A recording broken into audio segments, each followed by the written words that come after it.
नमस्कार, आप देखना शुरू कर चुके हैं वैभव क्रांति चैनल। आप हमारे साथ मौजूद हैं भारतीय जनता युवा मोर्चा के राष्ट्रीय प्रभारी और मुंबई महाराष्ट्र के प्रभारी और पलवल विधानसभा क्षेत्र में सक्रिय गौरव गौतम जी, सबसे पहले तो मानसून सत्र की बधाई, क्योंकि मानसून सत्र के दौरान में आपको गाँव में ज़्यादा पड़ रहा है। 3-4 महीने बाद चुनाव भी है, 3 महीने के बाद चुनाव भी है, तो गाँव में जाने के दौरान आपको कई बार असहज होना पड़ता होगा, क्योंकि सड़कें ख़राब है, हालात ख़राब हैं, लोगों की सुननी भी पड़ती होंगी।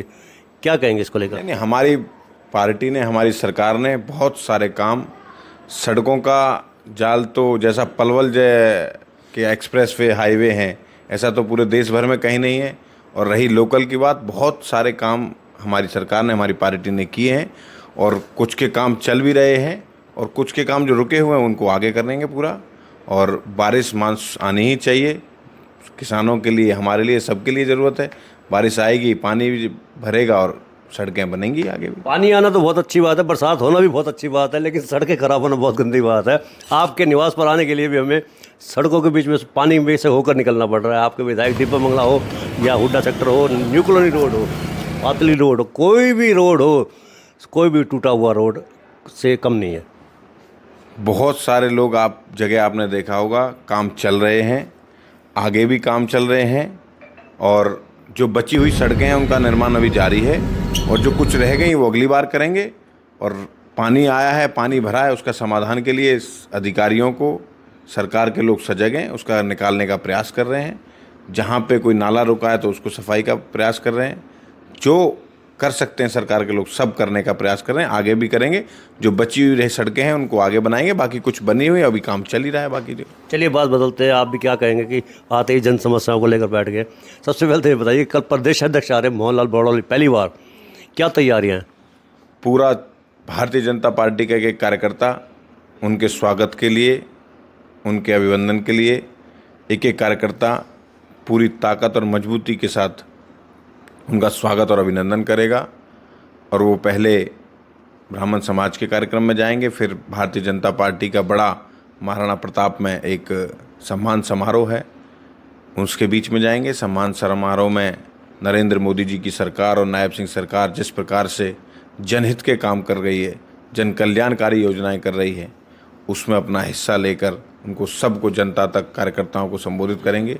जन जन तक कैसे पहुंचाना है उसकी चर्चा होगी, फिर कार्यकर्ताओं की बैठक होगी, फिर हमारे निवास पर भी चाय पे आने का उनको निमंत्रण हमने दिया है। आपकी पार्टी कैडर बेस्ड पार्टी है। अभी कल ही आपने सुना होगा समाचार में, जिलाध्यक्ष हटाए गए काफ़ी सारे। इससे क्या नुकसान नहीं होता पार्टी को? क्योंकि पार्टी जो आपकी लोगों के बीच में ये कहने के लिए जाते हो कि हमारी पार्टी अच्छी पार्टी है, कार्यकर्ताओं की पार्टी है, कार्यकर्ताओं को साथ लेकर चलती है, यहाँ तो आपके जिलाध्यक्ष ही बदल गए, खिलाफत की थी चुनावों में। कार्यकर्ता बेस्ड पहली दुनिया देश भर में ऐसी पार्टी है जिसका नीचे तक, बूथ स्तर तक कार्यकर्ता है, और यहाँ पर जिम्मेदारियाँ बदलती हैं।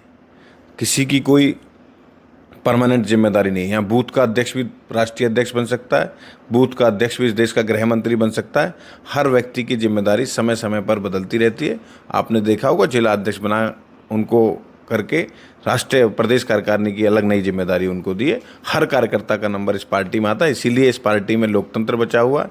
परिवार के लोग, एक परिवार की पार्टी नहीं है, ये सब की पार्टी है। यहाँ पर आम कार्यकर्ता भी भारतीय जनता पार्टी का मुख्यमंत्री बन सकता है, सरकार का मुख्यमंत्री बन सकता है। नायब सिंह सैनी एक बूथ से लेकर आज इस प्रदेश के मुख्यमंत्री हैं। एक पोस्टर चिपकाने से लेकर बूथ का अध्यक्ष रहने तक आज इस देश के गृह मंत्री अमित शाह हैं। तो ऐसे हमारे बड़े नेता, जो अमित शाह जी हों या नायब सिंह सैनी जी हों, मनोहर लाल जी हों, सब लोग एक नीचे से गए हैं। एक कार्यकर्ता की जिम्मेदारी बदलती है। आपने पोस्टर चिपकाने की बात की है, पोस्टर चिपकाने से याद आया, सोशल मीडिया में कमेंट कर रहे थे लोग कि ना भारतीय जनता पार्टी के नेताओं को, खास तौर से टिकटार्थियों को, अपनी पोस्टरबाजी करने के बजाय जन समस्याओं को सुलझाने पर ध्यान देना चाहिए, आप सरों पर लगाम लगाना चाहिए। हम हर संभव प्रयास करते हैं। मैं अभी भी एक जगह से आया हूँ, 3 लोगों के बीच से स्पीकर ऑन करके फ़ोन किया है। जो हमारे पास समस्याएं आती है हम उनका समाधान करते भी हैं, डंके की चोट पर करते हैं, आपके चैनल के माध्यम से कह रहे हैं। और जो कुछ रह गई हैं समस्याएं, उनको करेंगे, लेकिन जो लोग हमारे पास लेकर आए हमने करी हैं, और स्पीकर ऑन करके अधिकारियों के सामने बात करी है उनके सामने। किसी नेता के पास तो है बनता काम बिगड़ता, किसी नेता के पास होता है बिगड़ता काम बनता। गौरव गौतम के पास आते हैं लोग बिगड़ता काम बनता के लिए, फ़ोन करवा के चले जाते हैं आपके पास। वो आपसे जुड़ भी रहे हैं नज़दीकी तौर पे, या सिर्फ फ़ोन कराने के लिए आते हैं आपके पास काम कराने के लिए? हमारा काम, हम अपने मन से अपना काम कर रहे हैं, और लोगों ने इतना प्यार दिया है, आशीर्वाद दिया, तभी मैं यहाँ पर पहुँचा हूँ। एक छोटे से गांव से निकलकर यहाँ भगवान के आशीर्वाद से, अपने लोगों के आशीर्वाद से यहाँ पर उनका आशीर्वाद मिला है। उन्होंने इतना जन समर्थन मेरे हर कार्यक्रम में बढ़ चढ़कर हिस्सा लिया है। कोई बिना जुड़े तो लोगों ने नहीं दिया, जुड़े हैं तभी तो लोग आशीर्वाद देते हैं। आपके दिवंगत पिता हरिप्रकाश गौतम जी, वो आपको एक सीख देते थे कि किसी का नुकसान नहीं करना है। वो इसके पीछे कारण क्या होता था? सामाजिक आदमी थे, जब लंबा उन्होंने जीवन जिया, समाज के बीच में जीवन जिया, अपना एक अनुभव और अपना एक आशीर्वादी रूप, किसी का नुकसान ना हो। सत्ता आए तो कोशिश किया जाए कि समाज के काम, अपने लोगों के काम, अच्छे कामों के लिए उनका है, ऐसा मेरा प्रयास भी रहता है, ऐसा मैं करता भी हूँ। देश भर के किसी कोने में किसी भी पलवल के व्यक्ति को कहीं ज़रूरत पड़ती है तो मैं हमेशा तत्पर रहता हूँ कि मेरे कारण, मेरे द्वारा उसकी समस्या का समाधान हो। मेरा ऐसा प्रयास रहता है, मैं करता हूँ। 2019 में आप भी टिकट की लाइन में थे। दीपक मंगला को लगातार दूसरी बार टिकट मिल गया था, आप रह गए थे। इस बार फिर टिकट की कतार में आप, टिकट की दावेदारी में मुख्य आधार आपका क्या है? कि आपको विश्वास है कि इस बार कब पार्टी आपको टिकट देगा? हर कार्यकर्ता को विश्वास होना चाहिए कि मुझे चुनाव लड़ना है, और उसी हम राजनीतिक क्षेत्र में हैं। पार्टी का नेतृत्व तय करता है कि चुनाव कौन लड़ेगा, व्यक्ति तय नहीं करता। हमें अपने अच्छे कामों के लिए, अच्छी चीज़ के लिए, समाज की सेवा के लिए जितना प्रयास हो सकता है चुनाव लड़के, संगठन के माध्यम से हम प्रयास कर रहे हैं, हम आगे भी प्रयास करते रहेंगे। और पार्टी नेतृत्व में हम भरोसा है मजबूती के साथ। पहले भी उसने हमें आशीर्वाद दिया, पार्टी नेतृत्व ने राष्ट्रीय सचिव बनाया, उनके कामों के लिए जो काम पहले किए उसके आधार पर बनाया। अब ये काम करें, इसके आधार पर अच्छा ही करेगी पार्टी, ऐसा हमको भरोसा है। जो सीएम है आपके नैब सिंह सैनी, वो ऐसा लगता है कि उन पर कांग्रेस का फोबिया हो गया है, उन पर हड़बड़ी में काम कर रहे हैं। काम गिनवाने की श्रृंखला में उन्होंने हुड्डा सरकार के कामकाज गिनवा दिए, एक डीपीआरओ को सस्पेंड भी होना पड़ा है। क्या ऐसा नहीं लगता कि मुख्यमंत्री कुछ हड़बड़ी में ज़्यादा है? कोई हड़बड़ी नहीं है। पहले मंत्री थे, वो सांसद थे, जिला अध्यक्ष थे, अब मुख्यमंत्रियों के हर बार उनका अपना अपना अनुभव है। पूरा अनुभव मंत्री से लेकर, विधायक से लेकर, सांसद से लेकर, पूरे अनुभव के साथ वो काम कर रहे हैं, अच्छे फैसले ले रहे हैं। कांग्रेस के लोग हड़बड़ाए हुए हैं। इतने अच्छा शासन, एक अच्छा मुख्यमंत्री इस प्रदेश को मिला है, वो अच्छे से काम कर रहा है। एक ओबीसी समाज का मुख्यमंत्री मिला है, एक नीचे तक गरीब आम आदमी की व्यक्ति को चीज़ों को समझता है, वो काम कर रहा है। कांग्रेस के लोग हड़बड़ाए हुए हैं कि आगे हमारा सामने होगा क्या। कांग्रेस ने भी ओबीसी कार्ड खेल लिया है। भूपेंद्र सिंह हुड्डा ने घोषणा की है ओबीसी समाज के लिए हम जातिगत जनगणना कराएंगे, और जातिगत जनगणना होती है तो निश्चित रूप से जिसका जितना भाग उसी को उतनी भागीदारी। पुराने 10 साल में उन्होंने ओबीसी समाज के लिए क्या किया है वो ज़रा अपना आकलन कर लें। कांग्रेस सरकार और हमारी सरकार ने क्या है उसका आकलन वो खुद कर लें। वो पहले कहते हैं कि हम 6,000 पेंशन करेंगे, लेकिन जब आते हैं तो 1,000 बढ़ाते हैं, 500 बढ़ाते हैं। हमारी सरकार ने 3,000 बढ़ाई है। वो सिर्फ घोषणाओं के आधार पर लोगों को भ्रमित करके बीच में लोकसभा में चला दिया, आरक्षण खत्म हो जाएगा, संविधान खत्म हो जाएगा। झूठ और भ्रमित प्रचार के आधार पर कांग्रेस सत्ता में आना चाहती है। लोगों ने, जनता ने उनको नकार दिया है। 14 में नकारा, 19 में नकारा, 24 में लोकसभा में नकार दिया, और इस बार विधानसभा में भी उनको नकारेगी। भारतीय जनता पार्टी की पूर्ण बहुमत की सरकार बनेगी। कांवड़ियों को लेकर अभी यूपी सरकार ने फैसला दिया था, हालांकि सुप्रीम कोर्ट ने रोक लगा दी उसके ऊपर। अगर सुप्रीम कोर्ट रोक न लगाती तो आपकी सरकार चौतरफा आलोचना का शिकार हो रही थी। आलोचना ये है कि यूपी सरकार ने निर्णय लिया था कि फलों की दुकानों पर या खाद्य पदार्थों की दुकानों पर ऑनर का नाम लिखा जाएगा, यानी कि अगर किसी की दुकान है तो उसकी पहचान होनी जरूरी है। विपक्ष लगातार ये कह रहा है कि इससे दोनों संप्रदायों में तनाव की स्थिति पैदा कर रही है भारतीय जनता पार्टी, और वोटों का उल्लू सीधा कर रही है। कोई संप्रदाय नहीं, ये वैसे उत्तर प्रदेश सरकार का मामला है, ये मुझे जितनी जानकारी, लेकिन मेरे को ऐसा लगता है इस भावना के साथ किया गया होगा। जिस प्रकार से कावड़ यात्रा इतने शुद्ध मन से लोग जल लेकर भगवान भोलेनाथ पर चढ़ाते हैं, इतनी मेहनत से, कोई ऐसा आदमी या असामाजिक तत्व उसमें उनको कुछ गलत ना खिला दे जिससे उनकी श्रद्धा में कोई नुकसान पहुंचे, उनकी भक्ति में कोई नुकसान पहुंचे। ये उसकी मंशा रही होगी सरकार की।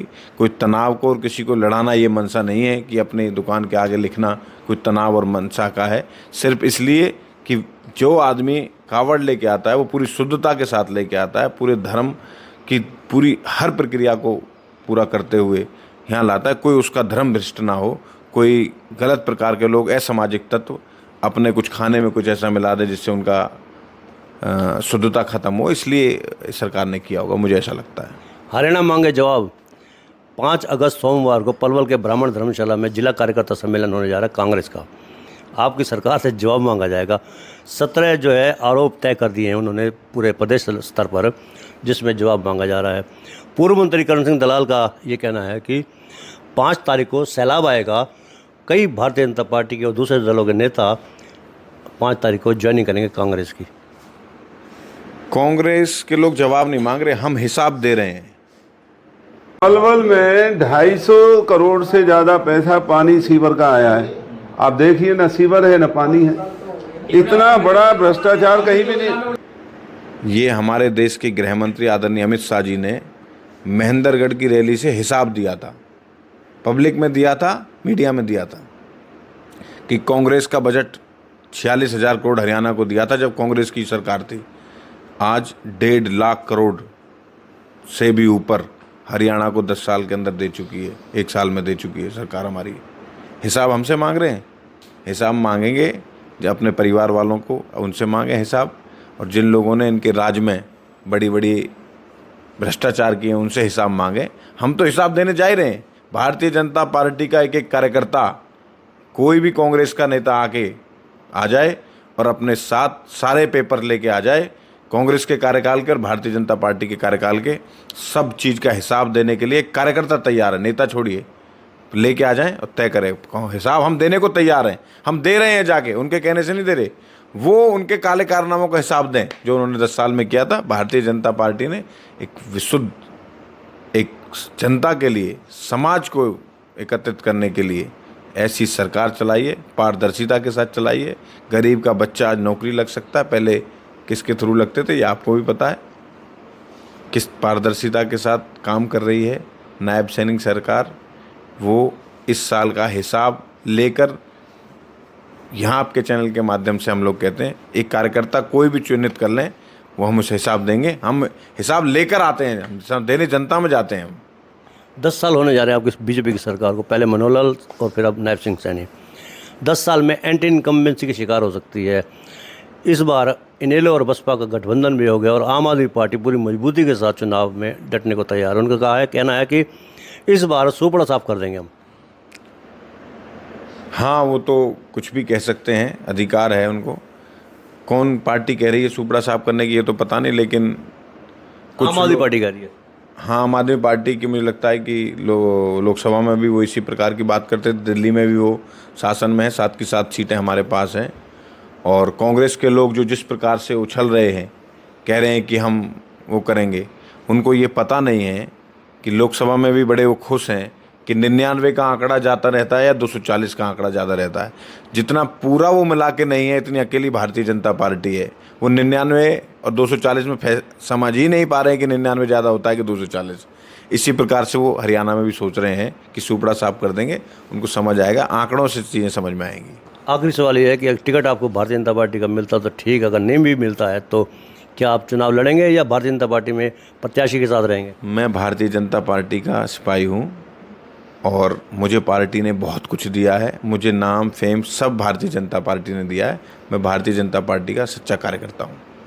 तो ये थे हमारे बीच में गौरव गौतम, जो पलवल विधानसभा क्षेत्र में सक्रिय हैं। दावा किया है कि इस बार भारतीय जनता पार्टी का टिकट उन्हें मिलेगा और वो जीत दर्ज करेंगे। अगर टिकट किसी को कारणवश नहीं भी मिलता है तो सच्चे सिपाही हैं, भारतीय जनता पार्टी ने ही उन्हें नाम और फेम दिया है। बहरहाल आप हमारे चैनल को लाइक करें, फॉलो करें, कमेंट बॉक्स में एक प्रतिक्रिया दें, इस लिंक को ज़्यादा से ज़्यादा शेयर भी कर दें। साथ में उन्होंने ये भी कहा है कि कल मोहन लाल बड़ौली जो प्रदेश अध्यक्ष है, पहली बार पलवल में आ रहे हैं महाराणा प्रताप भवन में, उनका जोरदार स्वागत किया जाएगा। जय हिंद।